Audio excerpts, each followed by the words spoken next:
Then, I'm gonna just kind of review for the midterm exam, okay? So let's just kind of go over that just for you to prepare for the exam, okay? So here, review for midterm. Okay. So, we start with the scaling law, right? So basically, let me just kind of write here, scaling law.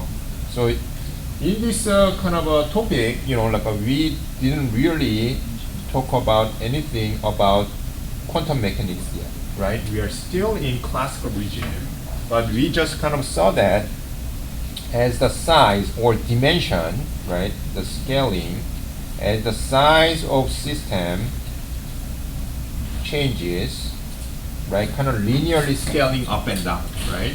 As we do that, we saw that the relative importance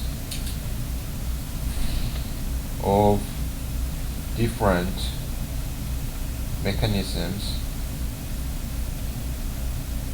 can change. So for this one, we looked at actually several kind of areas, right? We looked at kind of surface tension, and we looked at stress, and the mechanical system, like a kind of vibration system, right? The deflection, and the natural frequency, even, fluid mechanics concept, the flow rate, and also the pressure difference, right? Pressure drop. So, that one is something you guys need to kind of know, understand, okay? So scaling law. And then after this scaling law, we started getting into quantum mechanics, right? So for that one, we started first how quantum mechanics kind of emerged, right? How the quantum mechanics came about. So for that one, we talked about the failure of classical physics. Okay. So for example, there were some instances where classical physics could not basically explain, interpret. Okay. So that is how kind of quantum mechanics started. And then the first example was, or one of the example is actually double slit experiment, right? So in this case, when we were shooting electron, and this is electron gun, and then we are essentially kind of shooting electron randomly through double slit open, right? This is kind of wall, and then there are two holes open here. And then when we detect this electron, right, in this case, we are shooting, thousands of electrons, okay, at a time, and then, basically one at a time, but 1,000 times, okay. So when we do that, we can count electron arrival, and it turns out it was arriving like this, right? It showed kind of a, kind of wave behavior, right? Do you remember? So in this case, basically, we kind of conclude that basically what that means is that it passes electron through both slits simultaneously. Okay. So in this case, this one was kind of interesting because in terms of detection, it was kind of arriving like a localized particle-like event, right? Because when we were shooting electron one at a time, on the detector, we only see one spot, right? Every time we shoot electron, it arrives like just kind of one spot. But when we shoot electron 1,000 times, the arrival count kind of shows like an interference, right? So, detection-wise, it's a localized particle-like event, but after 1,000 times of shooting, the pattern shows like wave-like propagation. So that was kind of very interesting, and then this is why we kind of started talking about also wave-particle duality, right? The electron kind of behaves like particle, also behaves like a wave, right? And then another example was black body radiation. So before quantum mechanics, black body radiation could not be explained, right? This is essentially kind of we introduced about ultraviolet catastrophe. Okay, so the one trick we were able to explain black body radiation was that the electromagnetic wave is essentially kind of energy is quantized, and then that energy is expressed as h nu or hf, right? This is essentially kind of quantized energy. And with this concept, we were able to explain black body radiation, okay? Or we were able to match theoretical results with experimental results, okay? And then similarly, photoelectric effect used a similar concept, and in this case, up to that point, electromagnetic wave was people thought that electromagnetic wave, it was just wave, okay? Electromagnetic wave is just kind of they thought that it's just kind of purely wave behavior, okay? But for this photoelectric effect, we kind of introduce the concept of work function, right? Work function is basically energy gap. This is essentially kind of vacuum level, and then this is energy of the material. And then if we need to put this amount of energy to eject electrons out of the solid, right? So basically, when we are irradiating light onto the material, okay? And then with such sufficient amount of energy, for example, when it exceeds work function, it's gonna eject electron, right? So that is a kind of work function concept. So in this case, it turns out that the energy of the electromagnetic wave was related to frequency, right? The light intensity was not really determining, whether it ejects electron or not. What actually matters was the frequency of the electromagnetic wave. Okay. So understand this as, for example, let me just kind of go to classical thought. Okay, classical kind of understanding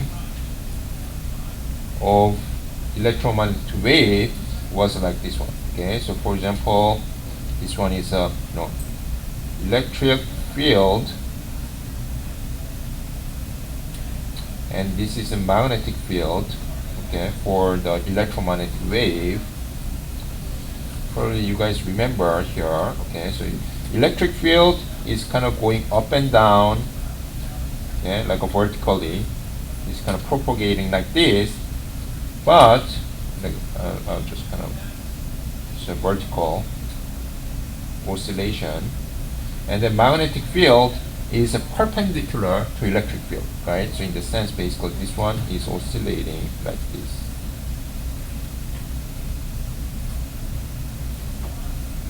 Like this, right? So in this case, basically, this one is a perpendicular. Okay? Does it make sense? Electric field, like oscillation, is this much, and then magnetic field is oscillating like this, right? And then this one going up and down, and this one is kind of that, and then this is how electromagnetic was kind of believed to propagate. Okay, classically, but modern physics is kind of introducing photon, right? Photon in this case. Basically, like if we have this kind of coordinates, so modern understanding of electromagnetic wave is something like this. Okay, so we have kind of particle, okay, and then this particle has a certain wavelength or frequency, and then this one is essentially kind of moving. Okay, so in this case, basically, like we have, like the same wavelength and speed.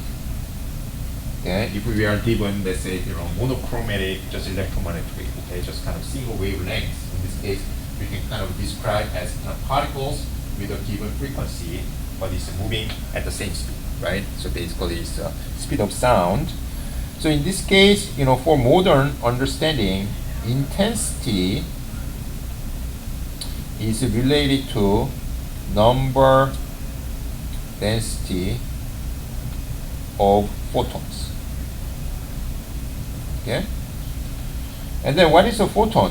Photon is essentially kind of this kind of particle description, right? Here again, because we are kind of describing photon with a kind of particle, but also it has kind of wavelengths in the frequency. So this again, this photon concept has, wave particle duality.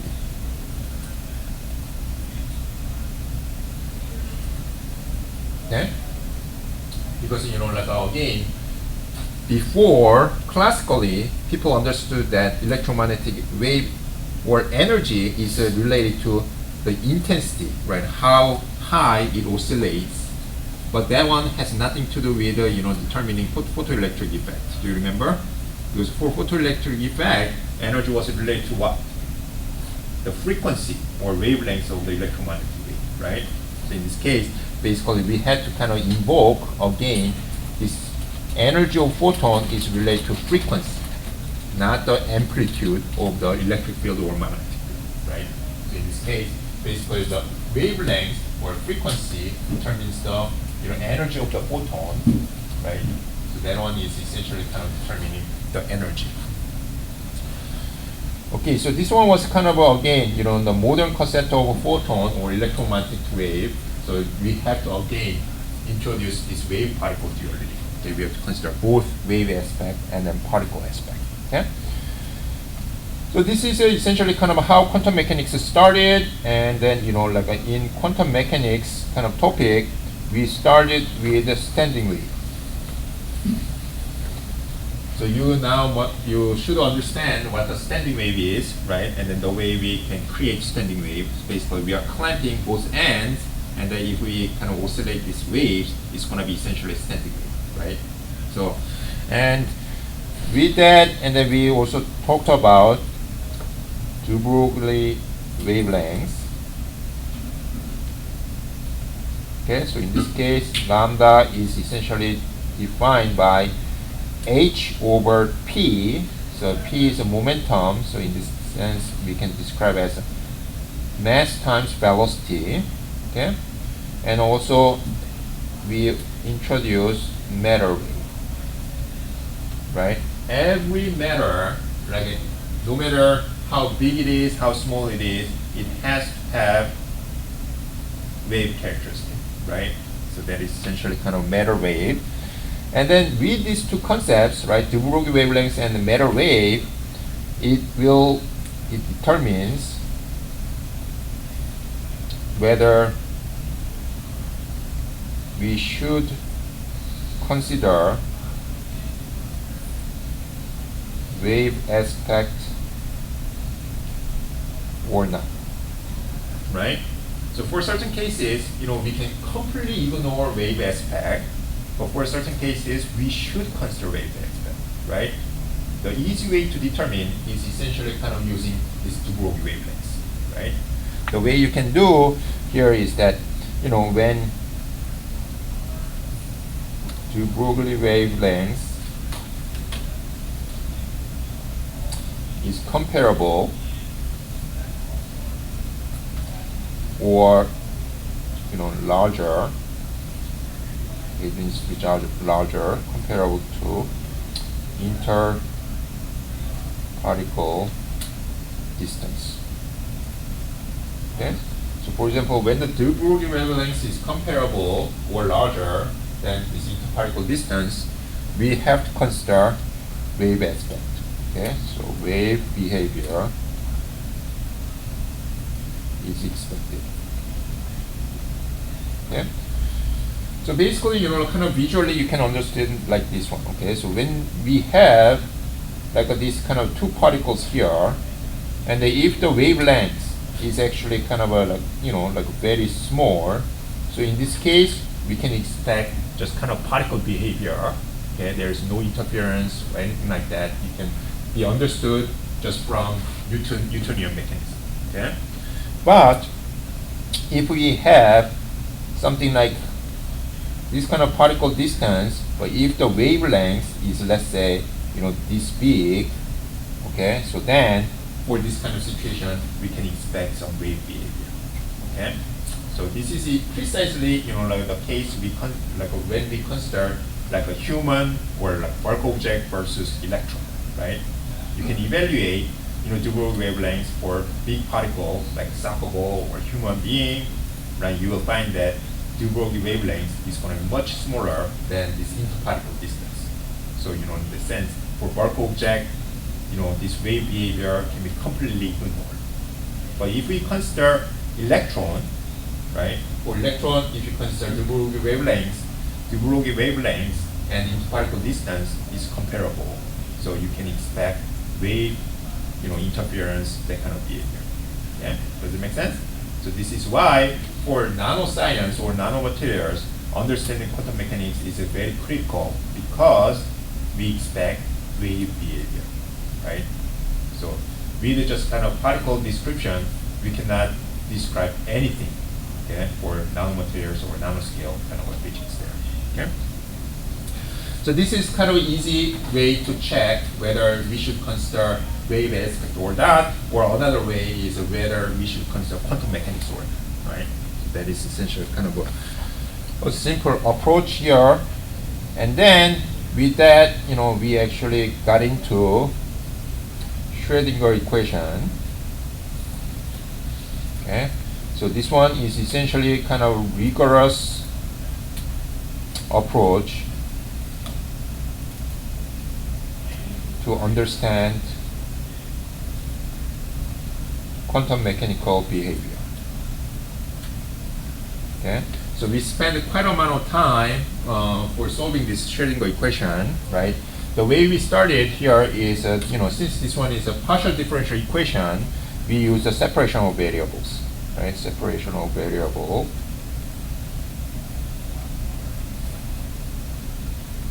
So using separation variables, we actually got one function which is just dependent on time, and another function which is just dependent on space, right? So in this case, this one we wrote as a phi of t, and then this function of space we describe as a psi of x, right? So, and then for obtaining this one, we were working with just time-independent Schrödinger equation, right? The full Schrödinger equation is time-dependent, but with the separation of variables, we got time-dependent function and the space-dependent function. So for just space-dependent function, we are working with just time-independent Schrödinger equations, right? So then, when we work with the time-independent Schrödinger equation, and then when we solve for that, we obtain this psi of x, right? This is a solution of Schrödinger equation, and then this one has actually various names. The first one, like the most, we are familiar with, that is called wave function, okay? And also, it has another name, okay? It has other names. So basically, the another example here is a state function, because this psi of x describes the state of the system. Okay. So by the way, how do we determine this state of the system? Often it's given by potential, right? U of x. So we consider various kinds of U of x. Do you remember? So when U of x was an infinite potential well, and when U of x was finite potential well, or harmonic oscillator, or even hydrogen case, right? Central force.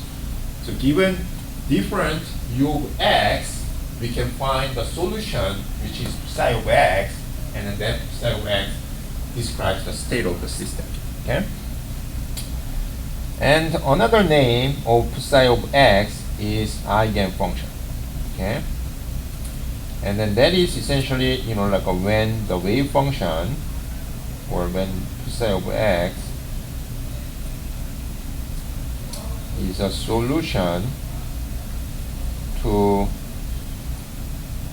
Schrödinger equation corresponding to a particular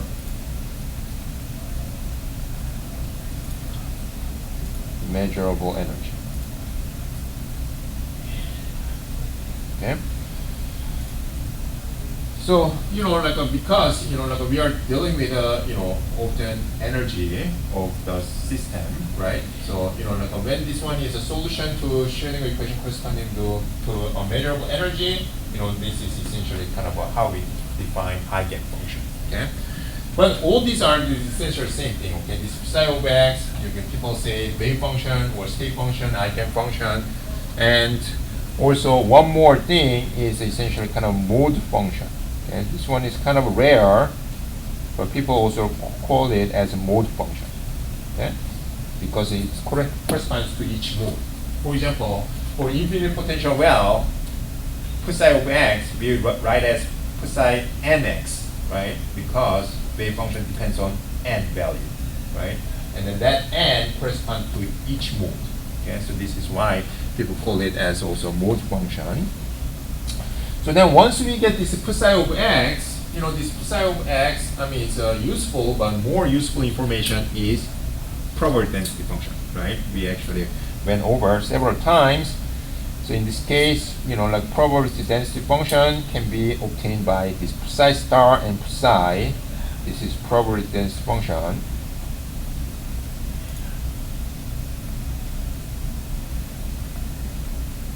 So this will give you the probability of finding particle x or particle something at particular x position, right? Since we are dealing with 1D mostly, we are working at just kind of 1D, x-axis, right? So at particular position of x, if you want to find out probability, you have to evaluate psi star and psi, and for the given location, you can find probability. Okay. So then another thing we want to know is that since this one deals with kind of a probability distribution, right? Like it has kind of a probability is not really it's not just kind of one value, right? It's not uniform. It has kind of some kind of a shape. So what that means is that we really want to understand how the distribution looks like. For example, we want to evaluate average, and also we want to evaluate how scattered those probability values are, right? So that's why we kind of get into the statistical analysis. Okay, so for that one, we start with expectation. That is essentially kind of average. So expectation value is we describe as a bracket right here, and then for expectation we can evaluate for position, and also we can evaluate for momentum, and also we can evaluate for energy, right? So we can evaluate position, momentum, energy, and in order to find those, you have to know operator, right? So remember the X operator, P operator, and energy operator. So once you kind of understand that, you can evaluate expectation. Okay. Basically, like you probably recall that we do integration, right? Operator sandwiched with psi star and psi, right? And then you can kind of carry out, then you can get expectation. Okay. So, and then once we get expectation or average, the next thing you want to know is standard deviation, how those values are scattered, right? Standard deviation, and that is uncertainty. Okay, so in this case, we basically find out this sigma, okay, standard deviation. Okay. And also with that, we basically kind of look into statistical approach or statistical analysis of this, the important physical parameters, position, momentum, and energy. And the next important concept we discussed was Heisenberg uncertainty principle.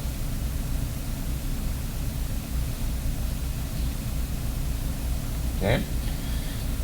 So what this one states was that the standard deviation of position multiplied by standard deviation of momentum must be equal or larger than this h bar omega 2. Okay, so if you again just kind of repeating here, if you want to get really precise kind of measurement on x, that means this one is smaller.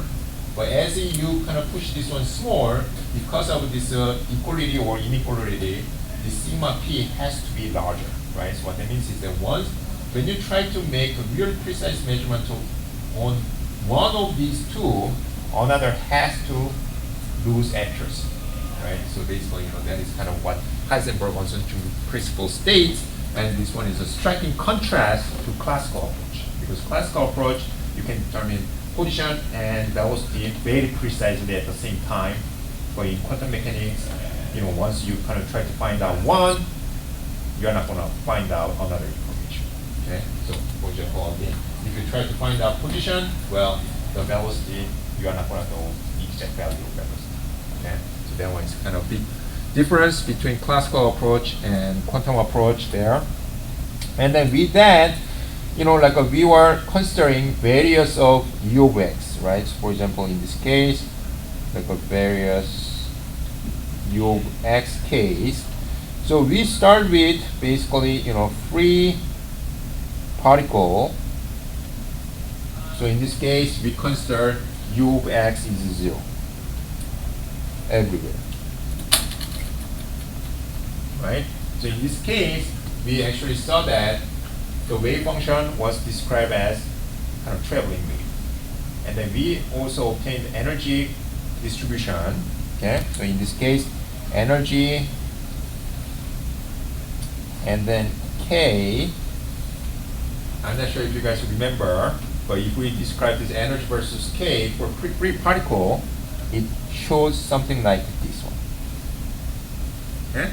So for free particle, when there is no constraint ever, then energy can be continuous. Okay? Energy is essentially, it can be this one, is continuously changing. Okay? I mean, this is somewhat expected, right? And then after this one, we got into 1D, infinite potential well. And then, we've talked about this one quite a lot. And then for this one, when we obtained the energy, how did it look? Energy was discontinuous. You guys remember? Yeah, so energy was discontinuous. So once we kind of put some constraint, energy becomes discontinuous or discretized, right? So in this case, yeah, we also talked about wave functions. So you guys should be familiar with that. And after that, we also talked about finite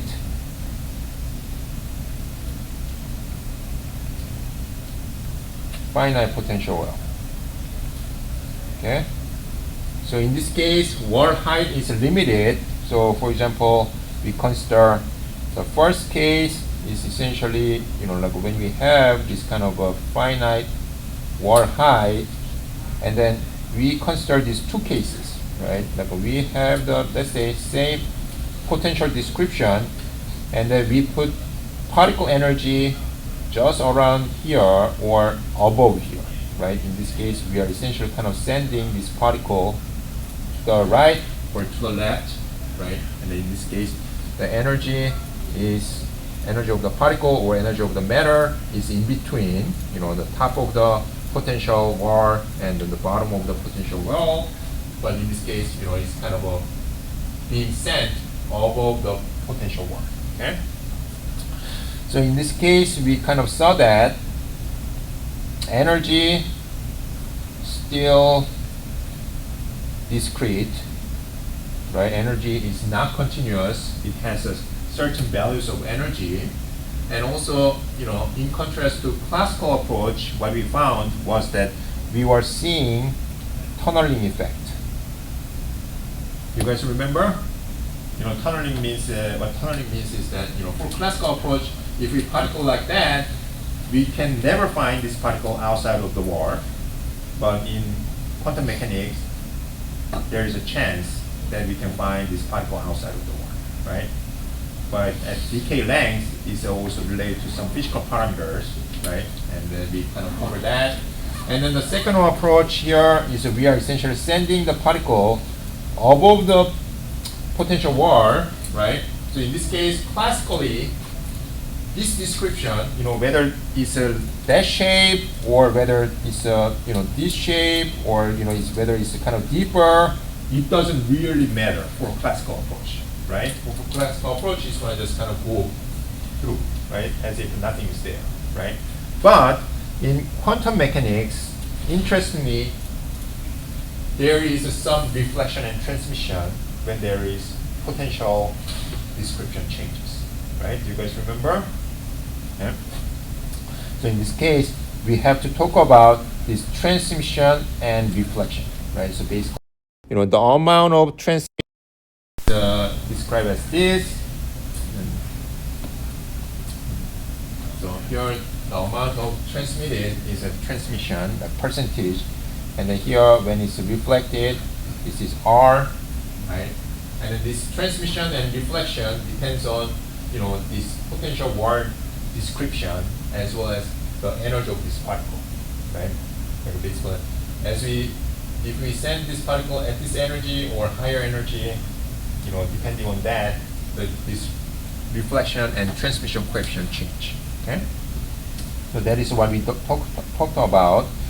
And after that, like we also talked about how we can linear combine the states, right? So for example, for any function can be described as linear combination of this wave function, right? And then in this case, we looked into how we can find this Cn, and also up to this point, we have been really talking about just space dependent. Okay, we didn't really couple with a time dependent term, but if you really want to describe a full description, you have to include time dependent. Okay, this is time dependent wave function is essentially, or like anything f of x comma t is really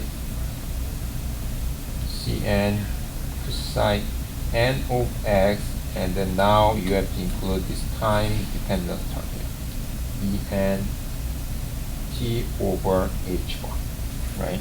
This is essentially kind of what you guys worked on for homework 3. Yeah. So, and then after this one, we also talked about harmonic oscillator.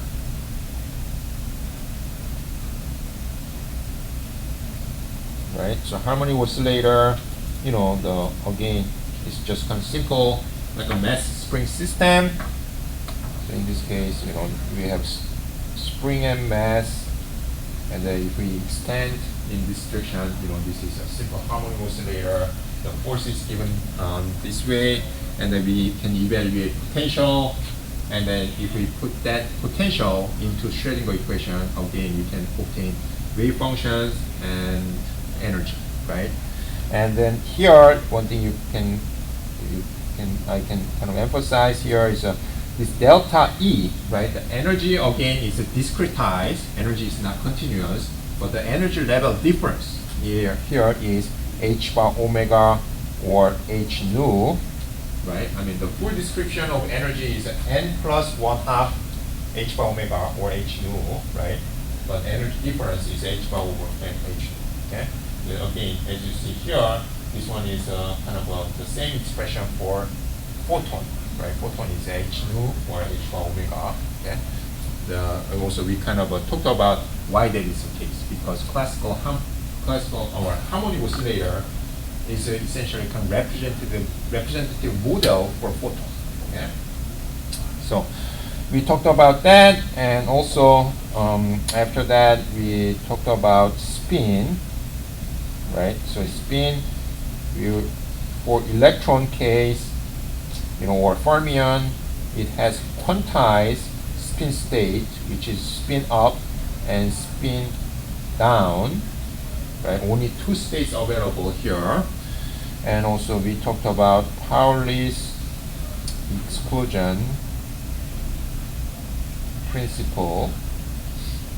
And then with these two, right, combined with kind of the description even above, This one basically tells us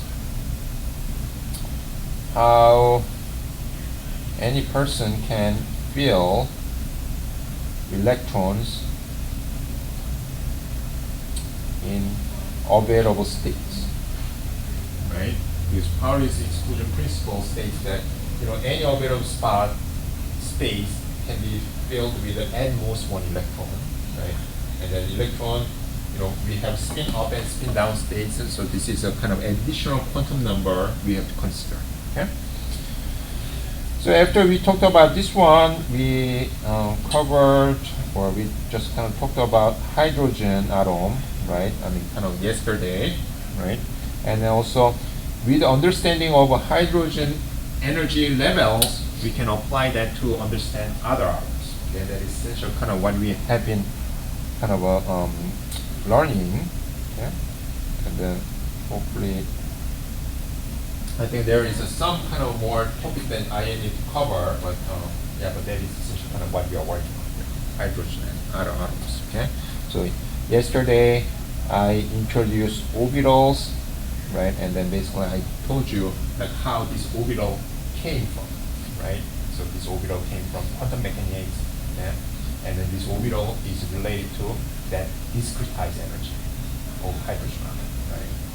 So basically, like this is material that I expect for you guys to understand, okay, and then be prepared for tomorrow's exam. Okay. So, do you have any questions on this? More details. Yes. Do we still come to class tomorrow, or do we just take? Oh, tomorrow we don't have class.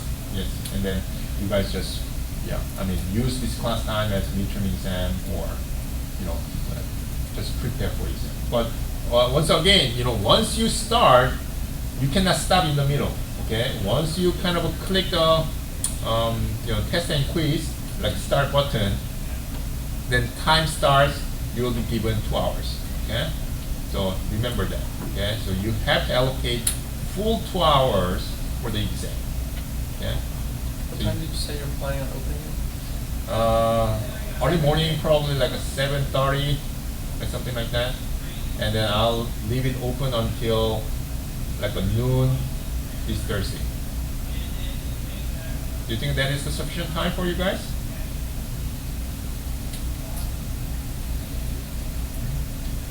Professor, if it's set up similar to like you do with MS 3001, where you allow more than one submission, or it's just a single, once it opens, then submit? I think that one is just a Sakai issue. So,